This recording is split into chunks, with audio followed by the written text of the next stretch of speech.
மீட்கப்படும் நாளிலே அந்த முத்திரை யார் மேல் இருக்கிறதோ அவர்களை தான் தூக்குவார். இசைந்து போகும். அப்ப நான் இது உங்களுக்கு பிரியமாப்பா? இது உங்களுக்கு நான் எப்பவுமே ஆண்டவர்கிட்ட சொல்லுவேன்.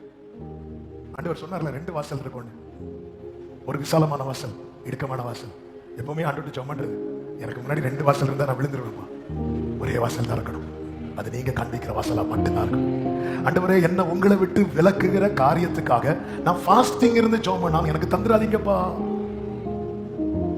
இன்னைக்கு நான் ஊழியக்காரனா நிக்கிறதுக்கான காரணம் என் வாழ்க்கையில கேட்கப்படாத சில ஜெபங்கள். ஆவியானவர் திரும்பி வந்துடணுங்க, திரும்பி வந்துடணும். தாவீது திரும்பிட்டான், என்ன தலையில விட்டு போயிடாது.